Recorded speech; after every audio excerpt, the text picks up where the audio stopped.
Pinalayas ako ng sarili kong asawa habang pasan-pasan ang bunga ng aming pagmamahalan.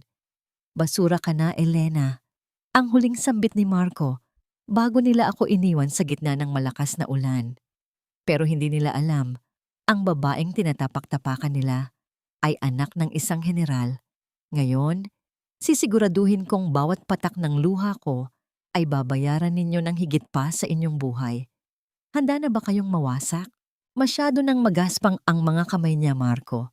Daig pa ang liha sa kanto.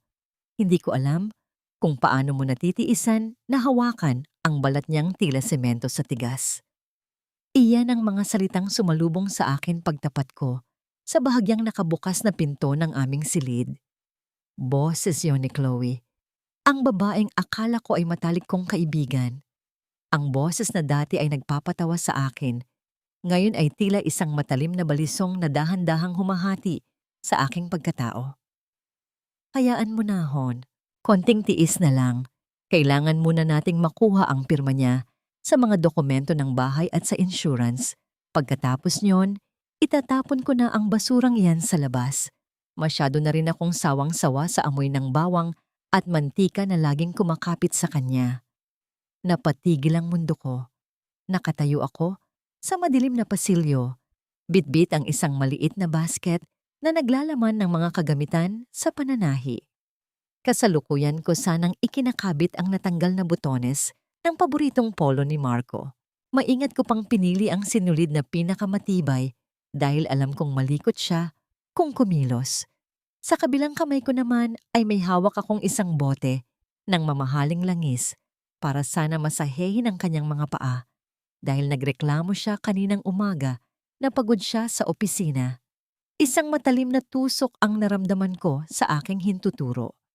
Sa gulat at panginginig ng aking mga kamay, natusok ako ng karayom na hawak ko. Pinanood ko ang isang maliit at pulang butil ng dugo na lumabas sa aking balat. Dahan-dahang kumakalat sa puting tela ng polo ni Marco. Katulad ng dahan-dahang paglamon ng katotohanan sa aking puso. Ang mga kamay na tinatawag nilang liha. Ang mga kamay na ito ang naglaba ng bawat maruming damit ni Marco sa loob ng 10 taon para lang makatipid kami sa kuryente. Ang mga kamay na ito ang nagkayod sa kusina, nagluto ng paborito niyang sinigang at naglinis ng bawat sulok ng bahay na ito para maging komportable siya. Ang mga kamay na naging magaspang dahil sa pag-aaruga sa kanya, ngayon ay sanhi na ng kanyang pagkadiri. Naramdaman ko ang isang malakas na sipa mula sa loob ng aking tiyan. 6 na buwan na ang munting anghel na dinadala ko. Hinaplos ko ang aking sinapupunan at doon ko naramdaman ang mas matinding hapdi. Para sa kanila, hindi lang ako ang basura. Maging ang buhay na nasa loob ko ay tila isang hadlang lamang sa kanilang maruming kaligayahan. Hindi ako sumigaw. Hindi ko itinulak ang pinto para mag-iskandalo. Ang bawat hibla ng aking lakas ay tila hinigop ng malamig na sahig na aking kinatatayuan. Ang aking lalamunan ay nanunuyo at ang bawat paghinga ko ay parang paglunok ng bubog. Ang bahay na binuo ko ng pagmamahal ay biglang naging isang banyaga at nakakatakot na lugar. Ang bawat dekorasyon, ang bawat kurtina, lahat sila ay tila pinagtatawanan ang aking katangahan. Napatingin ako sa aking mga daliri. Puno sila ng maliliit na pilat mula sa mga talsik ng mantika at mga sugat sa paghahalaman. Noon, itinuturing ko ang mga ito bilang mga medalya ng aking pagsisikap para sa aming kinabukasan. Ngunit ngayon, sa paningin ng lalaking pinag-alayan ko ng aking kabataan, ang mga ito ay simbolo lamang ng aking pagiging mababang uri. Ganito na lang ba talaga? Pagkatapos ng lahat ng bagyong sinuong ko para manatiling matatag ang aming pagsasama, bakit ako pa ang tila nalulunod sa gitna ng sarili naming tahanan? Bakit ang mga pangakong binitawan niya sa harap ng altar ay tila mga bula na naglaho sa isang iglap dahil lamang sa bango ng ibang babae? Narinig ko ang muling pagtawa ni Chloe sa loob, isang tunog na mas masakit pa sa sampal. At kasunod niyon ay ang malalamig na salita ni Marco na nagpapatigil sa tibok ng aking puso. Huwag kang mag-alala, Chloe. Bukas na bukas din, gagawa ako ng paraan para tuluyan na siyang mawala. Hindi na siya makakatapak pa sa pintuang ito. Sa dinami-dami ng sakripisyong ibinigay ko para magkaroon siya ng maayos na buhay, bakit sa huli ako ang itatapon na parang basahan sa tabi? Saan ako pupunta kasama ang anak ko ngayong ang mismong haligi na inaasahan ko ang siyang naggigiba sa aming bubong? Anong klaseng basurang duyan ito? Akala mo ba papayag akong dito patulugin ang magiging anak natin, Marco? Napakabadoy ng pagkakapinta, parang gawa ng isang hampas lupa. Ang boses ni Chloe ay muling bumasag sa katahimikan ng bahay, ngunit sa pagkakataong ito, nanggagaling iyon sa loob ng maliit na silid na inihanda ko para sa aking sanggol. Dahan-dahan kong itinulak ang pinto at doon ay tumambad sa akin ang isang tanawing mas masakit pa sa pagkakaalam kong may kalunya ang asawa ko. Hawak ni Chloe ang isang matalim na cutter. Sa harap ko, dahan-dahan niyang nilitis ang malambot na kutsyon at ang mga asul na laso na ilang gabi kong pinagpuyatang itahi. Ang duyan na gawa sa matitibay na kahoy na ako mismo ang nagliha at pinintahan ng mga ulap at bituin ay unti-unting nilalapastangan ng kanyang mga kamay. Bawat hiwa sa tela ay tila hiwa rin sa aking sariling balat. Chloe, itigil mo iyan. Bakit mo ginagawa ito? Halos mawalan ako ng boses habang humahakbang palapit ang aking mga kamay ay protektadong nakayakap sa aking malaking tiyan. Lumingon siya sa akin, walang bakas ng gulat o pagsisisi. Sa halip, isang mapanguyam na ngiti ang sumilay sa kanyang mga labi. Sa likod niya, pumasok si Marco. Hindi man lang siya nagulat sa ginagawa ni Chloe na natili siyang nakatayo. Ang kanyang mga mata ay kasing lamig ng yelo. Huwag kang mag-iskandalo, Elena. Masyado ka namang madrama. Basura lang iyan. Madali lang palitan. Sabi ni Marco habang inilalapag ang isang makapal na folder sa ibabaw ng sira-sirang duyan. Pirmahan mo na ang mga dokumentong ito. Ang paglilipat ng titulo ng bahay na ito sa pangalan ko at ang waiver para sa insurance mo. Gawin mo na ito nang maayos kung ayaw mong masaktan pa kita. Hindi ko mapaniwalaan ang naririnig ko. Ang bahay na ito ay pamana ng aking ina. Ang insurance na yon ay para sa kinabukasan ng anak namin. Marco, bakit? Asawa mo ako. Anak mo itong dinadala ko. Paano mo nagagawang nakawan kami ng sarili mong pamilya? Isang malakas na pagtawa ang pinakawalan ni Chloe habang kinuha niya ang isa sa mga bagong siling damit ng sanggol na nakatupi sa tabi. Pamilya? Elena, gising! Ginamit ka lang ni Marco para sa pera mo at sa mga koneksyong akala niya ay makukuha niya. Pero dahil wala ka namang silbi, kundi ang magpakamanang sa kusina, tapos na ang laro. Sa harap ng aking mga mata, kinuha ni Chloe ang maliit na damit at itinapon ito sa sahig. Bago niya ito tinapakan ng kanyang matulis na takong, nilubog niya ang sapatos sa puting tela hanggang sa mabahiran ito ng dumi. Doon, sa loob ng aking dibdib, naramdaman ko ang isang malakas na pagputok. Hindi iyon pisikal, kundi ang huling hibla ng aking pasensya at pag-asa na naglaho na sa hangin. Hindi ko pipirmahan iyan, mariin kong sabi, kahit nanginginig ang buong katawan ko. Hindi na nagsalita si Marco. Sa isang mabilis na pagkilos, hinablot niya ang aking braso at marahas akong kinaladkad palabas ng silid. Sinubukan kong kumawag, sinubukan kong humawak sa gilid ng pinto, ngunit mas malakas siya. Nararamdaman ko ang sakit sa aking balikat, ang hapdi ng pagkakaipit ng aking balat sa kanyang mahigpit na pagkakahawak. Kung ayaw mong dumaan sa madaling paraan, pwede nating gawin ito sa mahirap na paraan. Bulyaw niya. Binuksan niya ang pinto ng bahay. Sa labas, ang langit ay nagngangalit. Ang malakas na pagbuhos ng ulan ay tila nakikiramay sa aking kalagayan. Sa isang malakas na tulak, Itinulak ako ni Marco palabas. Nawalan ako ng balanse at bumagsak sa maputik na lupa sa tapat ng aming bakuran. Naramdaman ko ang lamig ng putik na kumapit sa aking damit at ang bawat patak ng ulan na tila mga karayom na tumutusok sa aking mukha. Huwag ka nang babalik dito hanggat hindi mo dala ang pirmadong papel. At tandaan mo, Elena, wala kang kahit na sino. Wala kang matatakbuhan. Ang huling sigaw ni Marco bago niya marahas na isinara ang pinto. Naiwan akong mag-isa sa dilim.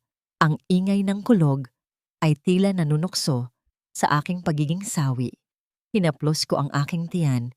Pilit na pinoprotektahan ang aking anak sa lamig na nanggagaling sa labas at sa mas matinding lamig na iniwan ng pagtataksil sa loob ng aking puso. Sa gitna ng putik, nakita ko ang maliit na damit ng aking sanggol na sumama sa aking pagbagsak. Marumi na ito, basang-basa at punong-puno ng dumi ng lupa. Dito ba magtatapos ang lahat? Sa gitna ng ulan, habang ang taong pinagkatiwalaan ko ay ninanakaw ang lahat ng mayroon ako? Habang ang aking mga sakripisyo ay itinapon na parang basura sa gilid ng kalsada? Napatingin ako sa madilim na kalsada. Malayo ang kabihasnan at ang tanging liwanag na nakikita ko ay ang paminsang kidlat sa langit. Ngunit sa bawat paghaplos ko sa aking sinapupunan, may isang apoy na nagsimulang mag-alab. Isang apoy na hindi kayang patayin ng anumang bagyo. Sino-sino nga ba ang mga taong akala nila ay kilala nila ako? Akala ni Marco ay isa lamang akong mahinang babaeng walang matatakbuhan. Hindi niya alam, sa bawat luhang pumapatak ngayon ay may isang katotohanang matagal ko nang itinago na malapit nang lumabas. Ganito na lang ba talaga ang katapusan ng isang tapat na asawa? O ito na ang simula ng isang bangungot na hindi nila malilimutan habang buhay? Anak, bakit ka nagkakaganyan? Bakit ang hiyas ng buhay ko ay tila naging isang basahang itinapon sa gilid ng kalsada? Ang boses na yon ay hindi nanggaling sa galit, kundi sa isang malalim at nanginginig na sakit. Nakatayo ako sa harap ng malaking tarangkahang bakal na may disenyo ng gintong leon. Ang tahanang nilayasan ko, 5 taon na ang nakalilipas dahil sa pag-ibig na akala ko ay bubuo sa aking pagkatao. Ngayon, bumalik ako, hindi bilang isang matagumpay na babae, kundi bilang isang anino ng aking dating sarili.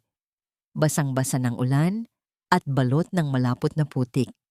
Dahan-dahang bumukas ang mabigat na gate. Ang tunog ng bakal na gumagasgas sa semento ay tila isang malungkot na himig na sumasalubong sa aking pagbabalik. Sa gitna ng malawak na garden, nakita ko si Papa, si General Santiago. Nakasuot pa siya ng kanyang uniforme.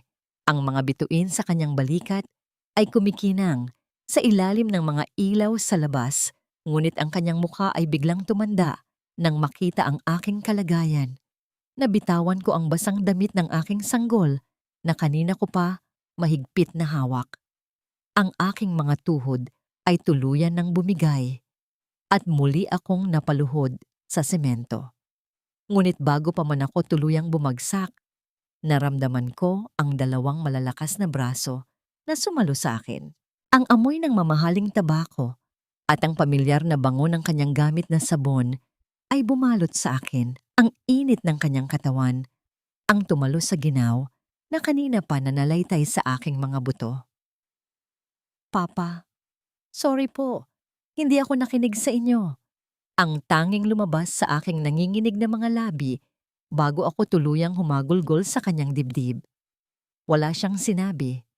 Naramdaman ko na lamang ang marahas na paghila niya sa kanyang sariling coat upang ibalot sa aking nanginginig na katawan. Binuhat niya ako na tila ba bumalik ako sa pagiging isang maliit na bata. Ang bawat hakbang niya patungo sa loob ng aming mansyon ay puno ng awtoridad. Ngunit ang bawat tibok ng kanyang puso na naririnig ko ay puno ng pagdurusa para sa kanyang kaisa-isang anak. Pagpasok sa loob, ang marangyang chandelier ay tila masyadong maliwanag para sa aking mga matang pagod na sa pag-iyak. Ibinaba ako ni Papa sa malambot na sofa. Agad na nagdatingan ang mga kasambahay, dala ang mga mainit na tuwalya at ang bango ng bagong luto na sopas na agad na nagpuno sa aking mga pandama.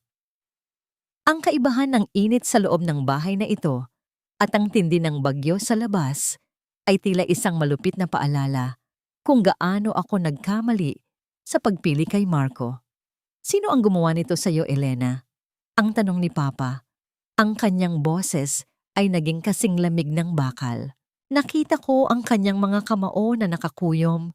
Ang kanyang mga mata ay nakatuon sa mga pasa sa aking braso na iniwan ng marahas na pagkakahawak ni Marco. Sila Marco at Chloe pa. Pinalayas nila ako. Kinuha nila ang lahat. Bulong ko habang unti-unting pinupunasan ng mainit na tubig ng isang kasambahay ang dumi sa aking muka. Sa sandaling iyon, nakita ko ang isang bagay na hindi ko inasahang makita sa isang general. Nakita ko ang pagpatak ng isang butil ng luha mula sa kanyang mga mata. Inalis niya ang kanyang uniforme. Ang mga sagisag ng kanyang kapangyarihan ay inilapag niya sa mesa at lumapit siya sa akin para haplusin ang aking tiyan. Isang general na kilala sa pagiging matigas, ngayon ay isang lolo na lamang na nagdadalamhati para sa kanyang apo. Huwag kang mag-alala, anak. Nandito ka na sa iyong kuta. Walang sino man ang makakapanakit sa iyo rito at ang bawat luhang ibinuhos mo, sisiguraduhin kong magiging baha na lulunod sa kanila. Wika niya sa isang tonong tila isang sumpa. Naramdaman ko ang muling pagsipa ng aking anak. Sa gitna ng karangyaan ng aking tunay na tahanan, isang bagong pakiramdam ang gumising sa akin. Hindi na lamang ito tungkol sa sakit. Hindi na lamang ito tungkol sa pagtataksil. Ito ay tungkol sa pagbawi ng dangal na ninakaw sa akin sa loob ng 10 taon. Huli na ba para humingi ng tawad sa aking sarili? Huli na ba para ipaalala sa mundong ito kung kaninong dugo ang nananalaytay sa aking mga ugat? Sa ilalim ng malalambot na kumot at sa harap ng nagbabagang tsiminea, pumikit ako. Ngunit sa likod ng aking mga mata, hindi na ang mukha ni Marco ang nakikita ko, kundi ang hitsura ng kanyang pagkawasak. Bukas, ang ulan ay titigil, ngunit ang tunay na bagyo para sa kanila ay nagsisimula pa lamang. Wala nang natira, Elena. Simot na simot pati ang pondong inilaan ng iyong ina para sa pag-aaral ng magiging apo niya. Sa loob ng 2 taon, unti-unting inilipat ni Marco ang bawat sentimo sa isang account na hindi mo alam. Ang boses ni Attorney Valdez, ang matagal ng abogado ng aming pamilya, ay tila isang hatol ng kamatayan na umalingaw-ngaw sa loob ng tahimik na silidaklatan ni Papa. Nakaupo ako sa malaking silyang gawa sa balat ng baka. Ang aking mga kamay ay mahigpit na nakakapit sa isang lumang litrato naming 3 ni Papa at ni Mama. Ang bawat salitang lumalabas sa bibig ng abogado ay tila isang mabilis na agos ng tubig na tinatangay ang huling piraso ng aking pagkatao. Hindi ko magawang huminga ng maayos. Ang perang iyon, ang huling pamana ni Mama na dapat ay para sa bata sa aking sinapupunan, ay wala na. Habang nagtitiyaga ako sa pagtitipid, habang pinipili kong huwag bumili ng bagong tsinelas para lang may maipandagdag sa panggastos sa bahay, ay dahan-dahan na pala akong ninanakawan ng lalaking natutulog sa tabi ko gabi-gabi. Paano niya nagawa yon?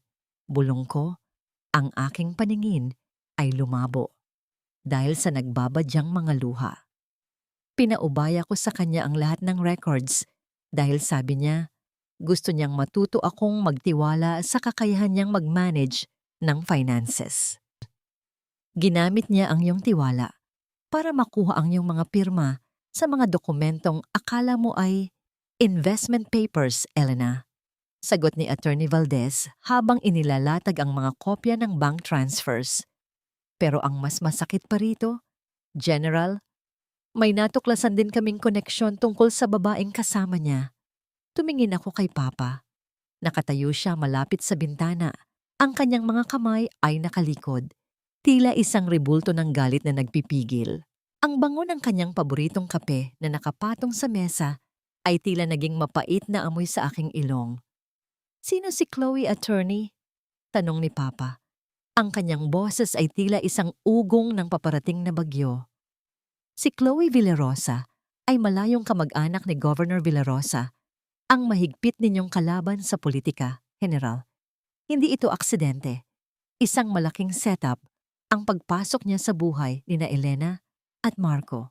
Ginamit nila si Marco para makalapit sa inyo, para makuha ang mga impormasyong maaaring gamitin laban sa inyong pamilya. Para akong sinampal ng isang malamig na katotohanan. Bigla kong naalala ang gabi nang ipakilala ko si Marco kay Papa. Doon ko rin naalala ang mga dahilan kung bakit ako lumayo. Sinabi ni Marco na galit siya sa mga pulis dahil biktima raw ang kanyang pamilya ng korupsyon at pang-aabuso. Sinabi niyang natatakot siyang mapalapit kay Papa dahil baka diktahan lang kami nito. Iyon ang dahilan kung bakit ko itinago ang aking tunay na apelyido sa loob ng maraming taon. Iyon ang dahilan kung bakit pumayag akong manirahan sa isang maliit na bahay at mamuhay ng simple dahil ayaw ko siyang matakot. Pinili ko ang katahimikan para sa kanyang kapayapaan. Pero ang totoo, ang katahimikang yon ang naging kuta niya para mas lalo akong mawasak. Hinaplos ko ang gilid ng lumang litrato. Ang aking mga daliri ay dumaan sa mukha ni Marco sa aking gunita. Bawat halik, bawat pangako, bawat haplos niya sa aking tiyan. Lahat ba yun ay bahagi lang ng isang dula? Noong sinasabi niyang mahal niya ako, binibilang na ba niya ang halaga ng perang makukuha niya mula sa akin? Naramdaman ko ang muling pagsipa ng aking anak. Tila isang paalala na hindi na ako pwedeng bumalik sa dati. Ang kawalang malay na naging mitya ng aking paghihirap ay dapat nang mamatay kasama ng ulan kagabi. Masyado nila akong naging biktima, Papa.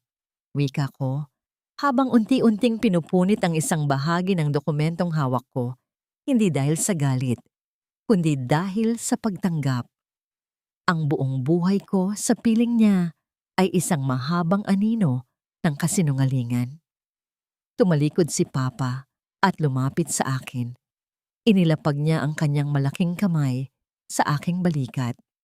Ang anino ay nawawala kapag tumatama na ang liwanag, Elena. Ngayong alam na natin ang lahat, oras na para tayo naman ang gumawa ng hakbang. Ngunit sa likod ng aking isipan, may isang tanong na patuloy na bumabagabag sa akin. Kung ang lahat ay isang plano, hanggang saan ang kayang gawin ni Chloe para tuluyan akong mapatahimik? At si Marco, talaga bang wala kahit katiting na pag-ibig sa likod ng kanyang mga mata noong kami ay magkasama? Sa bawat segundong lumilipas, ang sakit ay unti-unting nagiging isang malamig na determinasyon. Ang bawat kasinungalingang itinanim nila ay magiging binhi ng kanilang sariling pagkawasak. Tino! Nagising ako sa gitna ng isang napakalambot na kama, balot ng telang seda na kasing puti ng mga ulap. Sa loob ng silid na ito sa mansyon ni Papa, ang bawat sulok ay tila isang yakap ng nakaraan, mula sa amoy ng lavender na nakalagay sa mga florera hanggang sa banayad na init ng sikat ng araw na tumatama sa aking mukha. Isang malaking kaibahan ito sa malamig na sahig at amoy ng amag sa bahay na iniwan ko. Dahan-dahan akong bumangon at lumapit sa bintana. Mula rito, nakikita ko ang malawak na hardin kung saan dati akong naglalaro noong bata pa ako. Ngunit sa pagkakataong ito, hindi na ako ang batang walang malay. Ang bawat hapdi sa aking katawan ay tila mga paalala ng aking mga pagkakamali. Ngunit kasabay nito ay ang pagsilang ng isang bagong lakas. Pumasok si Papa sa silid, dala ang isang tray ng pagkain. Ang bango ng mainit na sinigang na may sariwang kangkong at hipon ay agad na nagpuno sa aking mga pandama. Ang asim nito ay tila gumigising sa aking natutulog na diwa. Kailangan mong kumain ng mabuti, Elena. Hindi lang para sa iyo kundi para sa magiging apo ko. Wika ni Papa habang maingat na inilalapag ang tray sa bedside table. Papa, gusto kong matuto. Ayaw ko nang maging bulag sa sarili kong buhay, sabi ko habang tinititigan ang aking mga kamay. Ang mga kamay na tinawag ni Marco na magaspang. Pinagmasdan ko ang mga ito ng mabuti. Hindi na ako nandidiri sa aking mga bitak-bitak na balat. Ang bawat gasgas ay tanda ng aking pagsisikap. Sa gitna ng aming pag-uusap, naramdaman ko ang isang kakaibang pintig sa aking sinapupunan. Hindi ito ang karaniwang paggalaw na nararamdaman ko noon. Ito ay isang malakas at determinadong sipa. Isang ano ng buhay na tila sumasabay sa pintig ng aking puso. Napahawak ako sa aking tiyan. Ang aking mga mata ay nanlaki sa gulat at galak. Papa, naramdaman mo ba yon? Tanong ko habang kinukuha ang kamay ni Papa at itinatapat sa aking tiyan. Doon muling sumipa ang aking anak. Isang malakas na pagtulak mula sa loob. Tila ba sinasabi niyang, "Nanay, nandito ako. Lalaban tayo." Nakita ko ang unti-unting paglambot ng mukha ni Papa. Ang general na kilala sa kanyang tigas ay muling naging isang lolo na puno ng pag-asa. Ang sipa na yon ang naging hudyat ng aking pagbabalik. Tumayo ako at lumakad patungo sa harap ng malaking salamin. Tiningnan ko ang aking mahabang buhok. Ang buhok na dati ay hinahaplos ni Marco habang bumubulong ng mga kasinungalingan. Kinuha ko ang isang matalim na gunting mula sa drawer. Ang bawat pagbuka at pagsara ng talim ng gunting ay lumikha ng isang tunog na tila pinuputol ang bawat hibla ng aking nakaraan. Nakita ko ang pagbagsak ng aking buhok sa sahig, tila mga itim na pakpak na nalaglag mula sa isang ibon na nais nang lumipad. Nang matapos ako, isang bagong mukha ang tumingin sa akin mula sa salamin. Maikli na ang aking buhok, mas matalim ang aking mga mata, at mas matatag ang aking tindig. Hindi na ako ang Elena na pinalaya sa ulan. Hindi na ako ang babaeng pwedeng tapak-tapakan dahil lamang sa kanyang pag-ibig. Ang bawat hibla ng aking bagong anyo ay sumasalamin sa determinasyong bawiin ang lahat ng ninakaw sa akin. Maghanda ka, Marco. Bulong ko sa aking sarili habang hinahaplos ang aking maikling buhok. Dahil ang babaeng itinapon mo sa putik ay siya ring lulunod sa iyo sa sarili mong kasakiman. Naramdaman ko ang muling pagsipa ng aking anak. Ngayon, alam ko na kung bakit ako kailangang maging matatag. Hindi na ako isang biktima.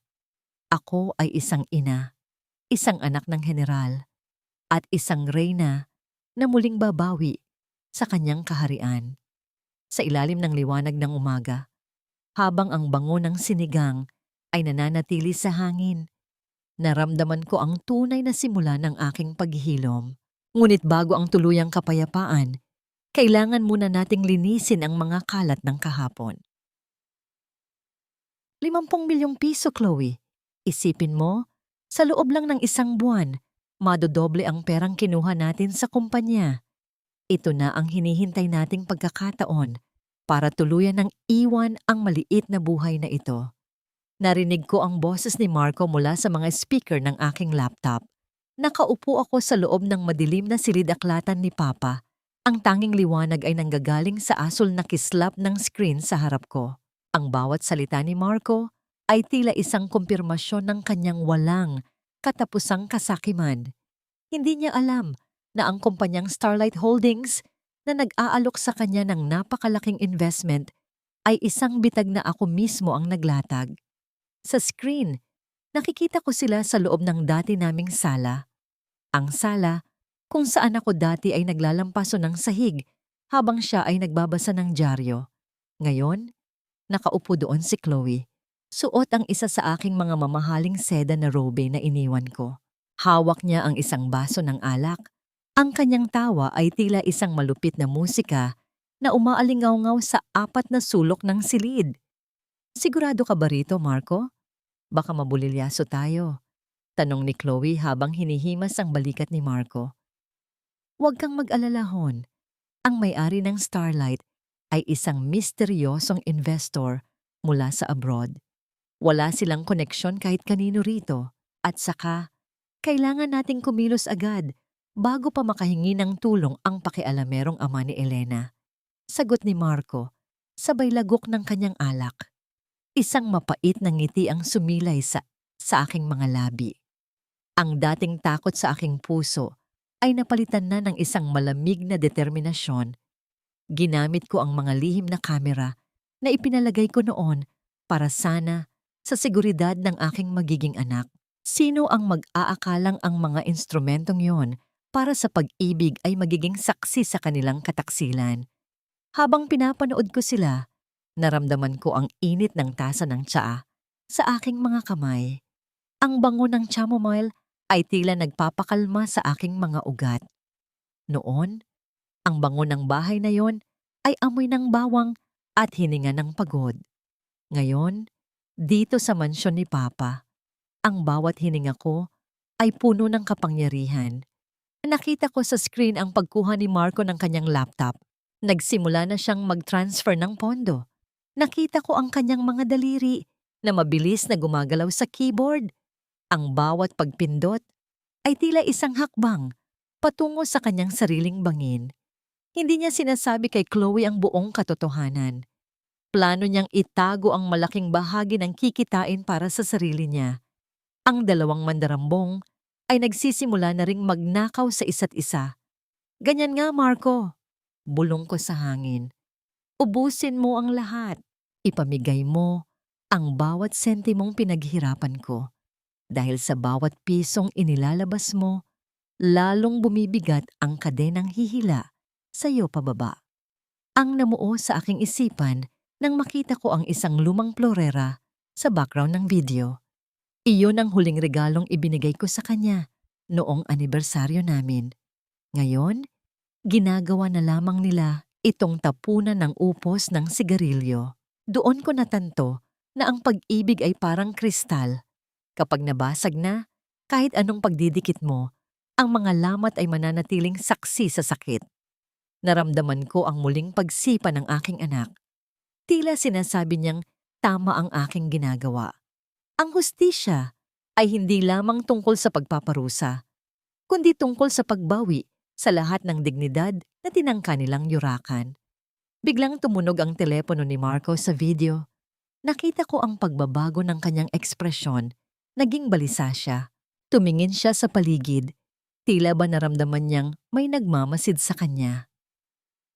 Isang mabilis na takot ang dumaan sa kanyang mga mata bago niya pinatay ang tawag. May problema ba, Marco? Tanong ni Chloe. Wala. May naghahanap lang sa opisina. Pagsisinungaling niya. Pinatay ko ang laptop at hinayaan ang kadiliman na bumalot sa akin. Ang unang bahagi ng bitag ay nailatag na. Ang kasakiman ni Marco ang magiging mitya ng kanyang sariling pagsabog. Ngunit may isang bagay na bumabagabag sa akin. Ang misteryosong tawag na natanggap niya. Mayroon pa bang ibang players sa larong ito na hindi ko alam? Hanggang kailan kaya nila mapapanatili ang huwad nilang paraiso bago ito tuluyang gumuho? Akala ko ba ay pirmahan na ng kontrata ang gagawin natin ngayon? Bakit tila pinaglalaruan ako ng may-ari ng Starlight Holdings? Ang boses ni Marco ay bakas ng iritasyon at kaba habang nakatayo siya sa gitna ng isang napakalangsang restaurant. Ang amoy ng mamahaling steak at sariwang alak ay humahalo sa amoy ng kanyang sariling pawis. Nakasuot siya ng kanyang pinakamahal na suit. Ang buhok ay maingat na inayusan, ngunit ang kanyang mga mata ay hindi mapakali. Pabalik-balik sa pintuan ng VIP room kung saan siya pinaghintay. Sa kabilang panig ng double-sided mirror, nakaupo ako sa isang madilim na silid. Hawak ko ang isang baso ng malamig na tubig. Ang aking mga daliri ay marahang dumadampi sa gilid ng kristal. Mula rito, kitang-kita ko ang bawat butil ng pawis na namumuo sa kanyang noo. Nakikita ko ang kanyang panginginig na pilit niyang itinatago sa pamamagitan ng pag-aayos ng kanyang mamahaling relo. Relo na binili ko para sa kanya noong nakaraang Pasko mula sa aking sariling ipon. Pasensya na, Mr. Mendoza. May tinatapos lang na tawag ang ating CEO. Pakibasa muna ang huling pahina ng dokumento. Ang boses ng aking assistant na si Sarah ang umaling-awngaw sa speaker ng silid. Kinuha ni Marco ang folder na nasa ibabaw ng mesa. Ngunit sa halip na kontrata, ang tumambad sa kanya ay isang maliit na puting sobre. Dahan-dahan niyang binuksan ito. Ang kanyang mga kamay ay tila may sariling buhay sa sobrang panginginig. Nang mailabas niya ang laman, biglang nawala ang lahat ng kulay sa kanyang mukha. Isang itim na butones, isang simpleng butones na may bakas pa ng tuyong dugo at isang hibla ng matibay na sinulid.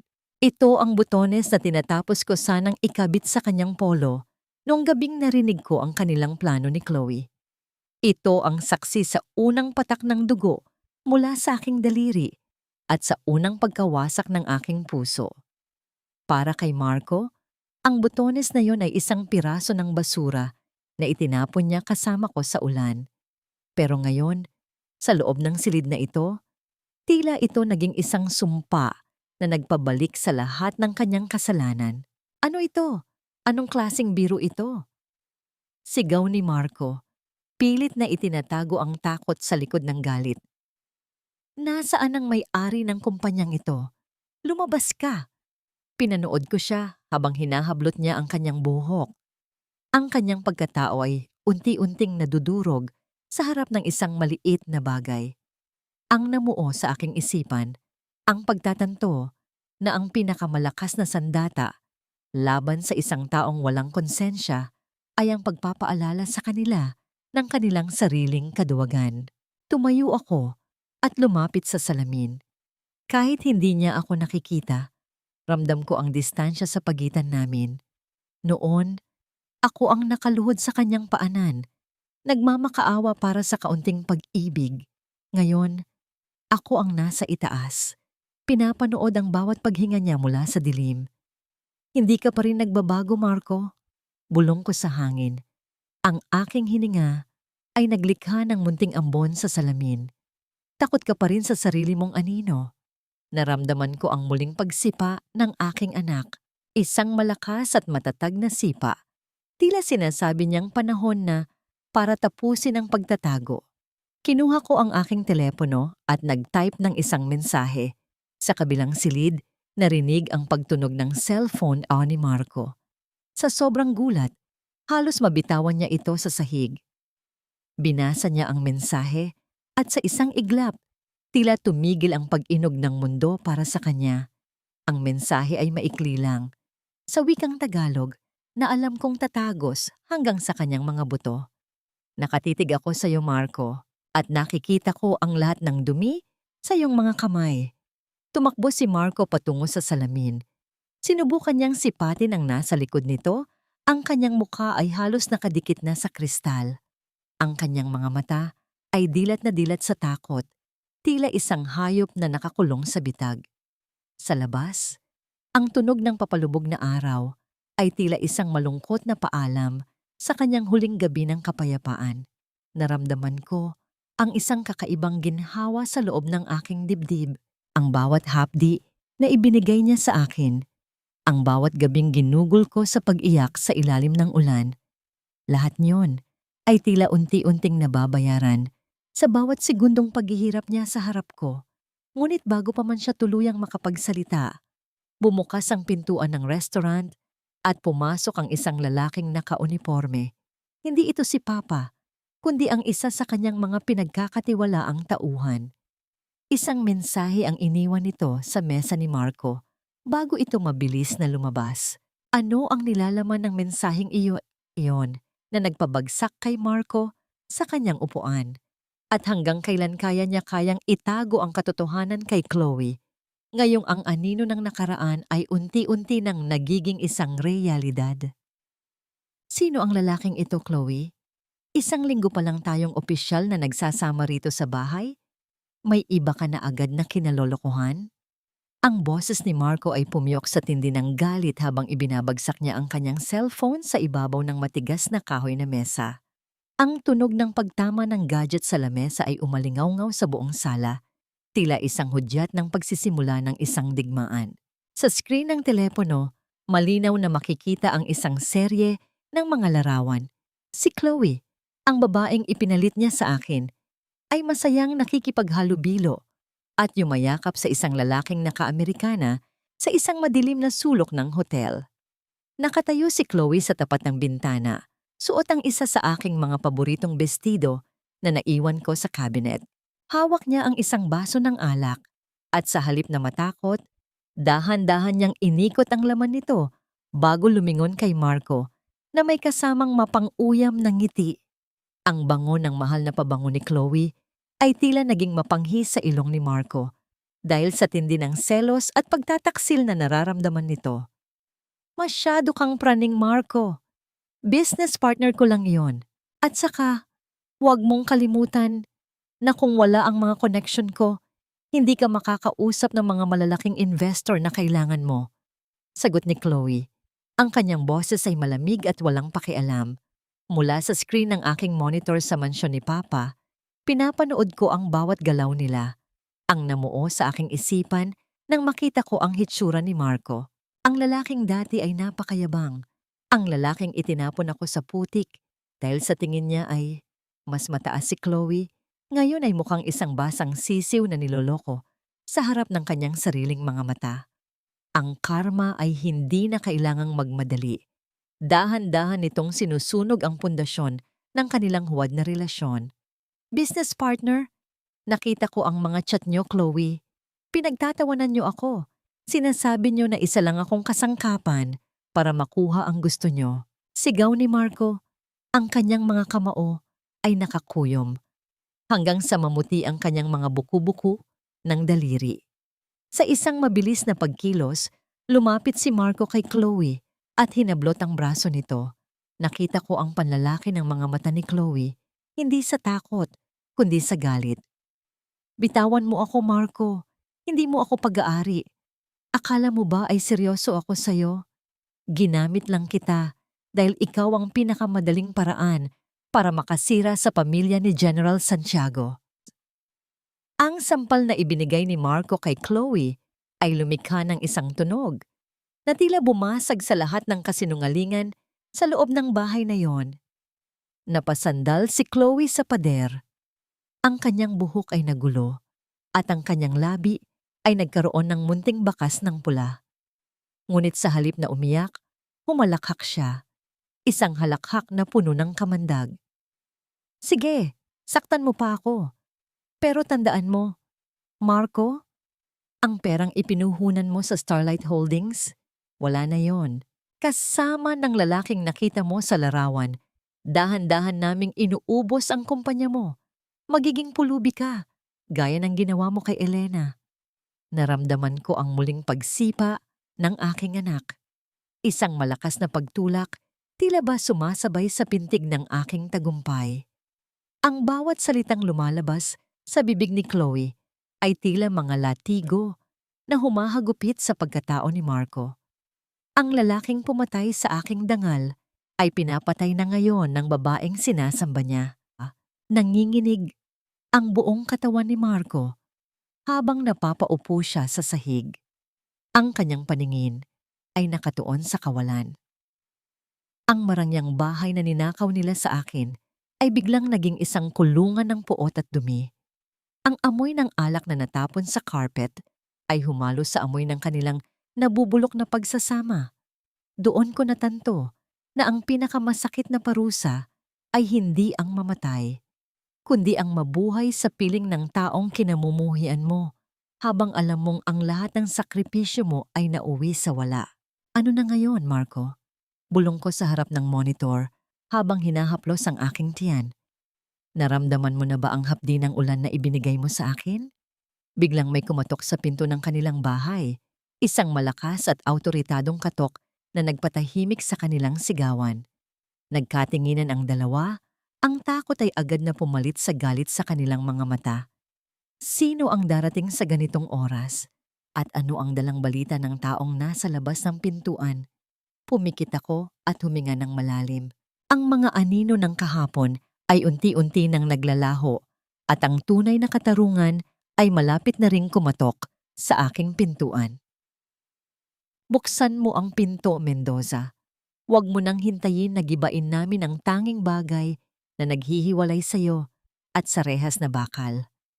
Ang boses na yon ay hindi nanggaling sa galit na pagsigaw, kundi sa isang malamig at awtoritadong tono na tila nagpapatigil sa pag-inog ng mundo ni Marco.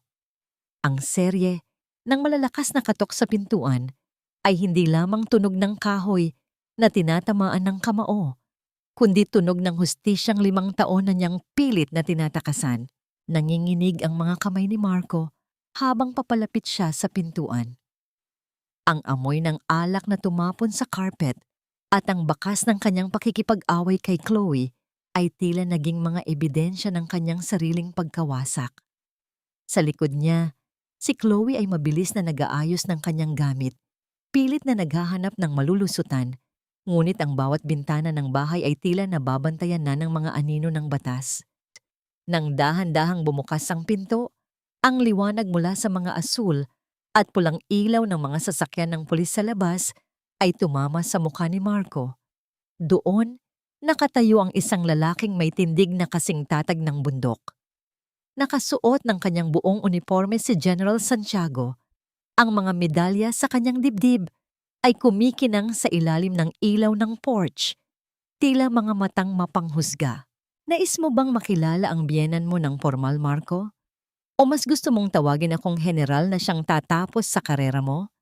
Ang tanong ni Papa. Ang kanyang boses ay tila isang hatol na walang puwang para sa apela. Napaurong si Marco. Ang kanyang likod ay tumama sa pader.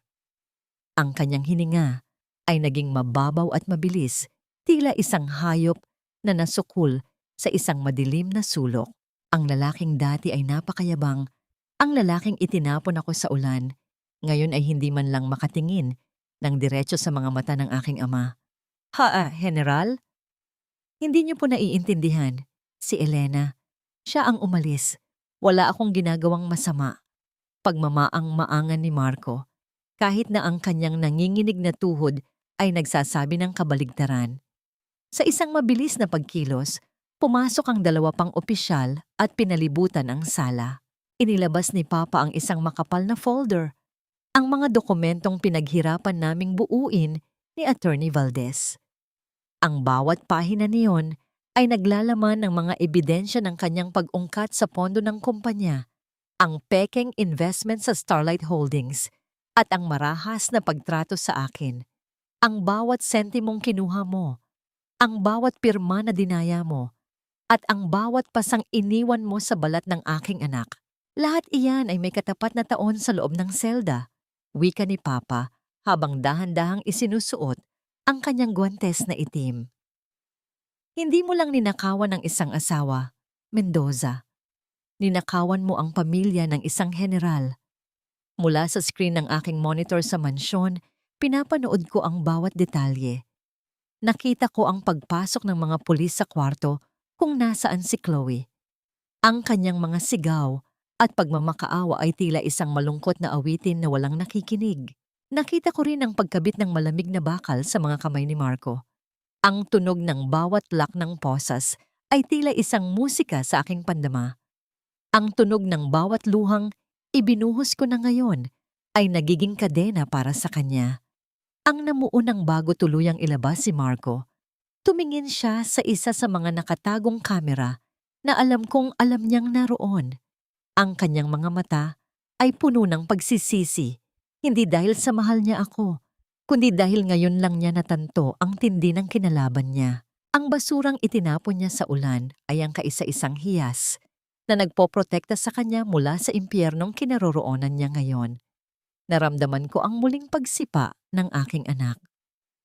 Isang banayad na paggalaw, tila ba sinasabi niyang, "Nanay, ligtas na tayo." Hinaplos ko ang aking tiyan. Ang init ng aking palad ay humahalo sa kapayapaang unti-unting bumabalot sa aking puso. Habang pinapanood ko ang paghila kay Marco patungo sa labas ng bahay, nakita ko ang ulan na muling nagsimulang pumatak. Ngunit sa pagkakataong ito, hindi na ako ang nasa labas. Ako ang nasa loob ng init at pagmamahal, habang sila ang dahan-dahang nilalamon ng dilim at ng lamig ng batas. Ngunit sa gitna ng tagumpay na ito, isang tanong ang pumasok sa aking isipan. Sapat na ba ang pagkakakulong nila para mabura ang 10 taon ng aking pagdurusa? O ito pa lamang ang simula ng isang mas mahabang laban para mabawi ang tunay kong pagkatao? Muli akong tumuntong sa pintuan ng bahay na ito. Ang bahay na 10 taon kong itinuring na mundo, ngayon ay tila isang malawak at tahimik na museum ng aking nakaraan. Wala na ang amoy ng alak, wala na ang mga sigawan na bumibiyak sa aking gabi. Ang hangin ay sariwa. May bahagyang amoy ng pinapahiran na kahoy at sabon na ginamit ng mga tauhan ni Papa upang linisin ang bawat sulok ng bahay. Dahan-dahan kong nilakad ang pasilyo. Bawat yapak ko sa sahig na kahoy ay naglalabas ng isang malalim at payapang tunog na tila hiniheli ako pabalik sa aking sarili. Tumigil ako sa tapat ng silid ng aking sanggol. Ang duyan na dati ay naging mitya ng aking pagbagsak ay wala na. Pinalitan ito ng isang malinis at magandang espasyo. Inilagay ko ang aking mga kamay sa dingding kung saan dati ay nakatali ang mga luma at maruming kurtina. Sa isang sulok ng silid, may nakita akong isang maliit na kahon. Nang buksan ko ito, natagpuan ko ang ilang lumang resibo ng mga pinamili ko noon. Mga listahan ng budget na sinulat ko para makatipid kami ni Marco. Sa bawat numero, natatandaan ko ang gutom na naranasan ko. Ngunit sa pagkakataong ito, walang luhang pumatak. Sa halip, isang mapait, ngunit magaan na ngiti ang sumilay sa aking labi. Pinunit ko ang mga papel na yon at hinayaan ko silang lumipad sa hangin, kasabay ng paglaya ng huling hibla ng aking lungkot. Ang pagyakap sa aking sarili, hindi upang sisihin ang kahapon, kundi upang patawarin ang babaeng nagmahal ng sobra. Maya-maya pa ay pumasok si Papa. Hindi siya nakasuot ng uniforme, nakasuot siya ng simpleng polo, may hawak siyang mga dokumento. Inilapag niya ang mga ito sa gitna ng silid na ngayon ay pinaplano naming gawing sentro ng pag-asa. Ang lahat ng ari-arian na inangkin niya ay naibalik na sa iyo, Elena. Ang kumpanya, ang bahay na ito, at ang lahat ng savings mo. Wika ni Papa, ang kanyang tinig ay puno ng pagmamalaki. Papa, hindi na ito bahay para sa akin. Sagot ko habang hinahaplos ang aking sinapupunan. Naramdaman ko ang banayad na paggalaw ng aking anak, tila isang munting tatapik na sumasang-ayon sa aking desisyon. Gusto kong gawing sentro ito, isang ligtas na lugar para sa mga ina na tulad ko, para sa mga babaeng naghahanap ng kanilang lakas. Nakita ko ang ningning sa mga mata ni Papa, isang tingin na matagal ko nang hindi nakita mula sa kanya. Ang kanyang mga kamay na dati ay laging nakahawak sa baril at espada. Ngayon ay buong pusong pumirma sa mga papel ng donasyon upang simulan ang aking pangarap. Habang nakatayo ako sa balkonahe, tinitingnan ko ang syudad sa ibaba. Ang mga ilaw ng bayan ay tila mga bituin na sumasayaw sa aking paningin.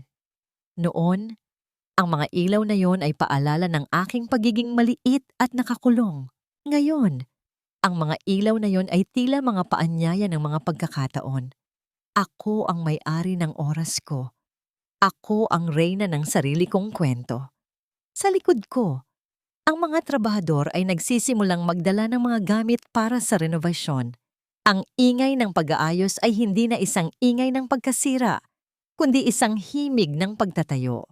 Muli akong huminga ng malalim. Ang bango ng mga bulaklak na lavender na itinanim sa hardin ay umaakyat sa balkonahe.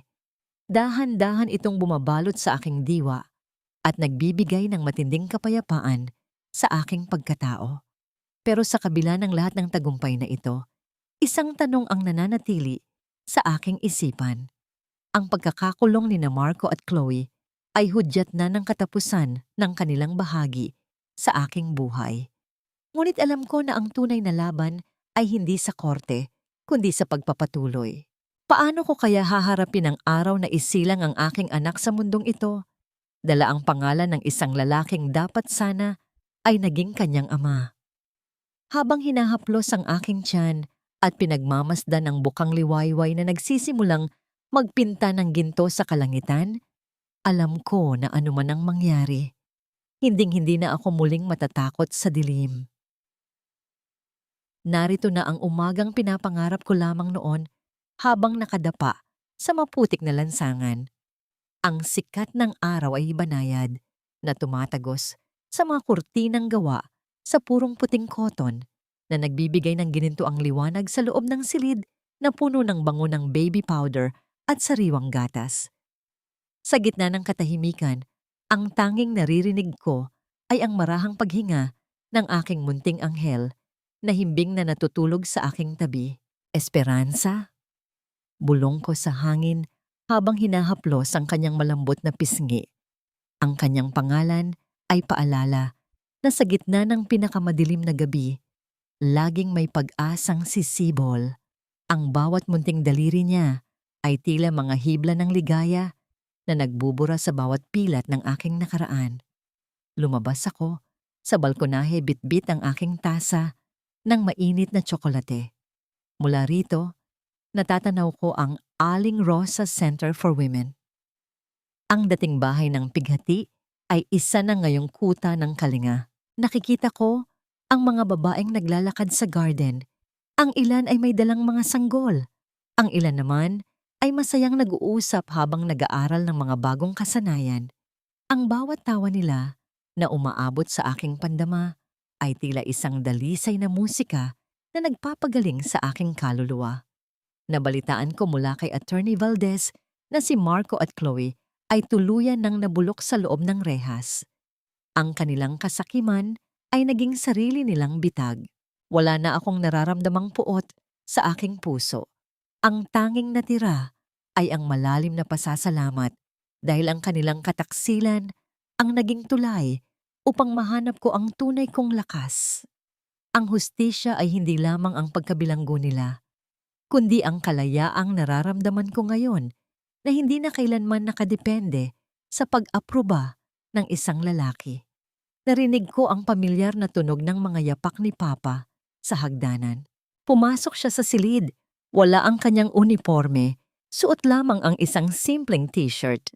Ang matigas na general na kinatatakutan ng marami ay dahan-dahang lumapit sa kuna ni Esperanza. Ang masaksihan, ang aking ama, na marahang kinikiliti ang talampakan ng kanyang apo. Ang kanyang mukha ay puno ng lumbay at saya na tanging isang lolo lamang ang makakaramdam. Elena, handa na ang agahan sa ibaba. Ang paborito mong sinangag at tuyo, wika ni Papa habang nakangiti sa akin. Ang kanyang boses ay puno ng init.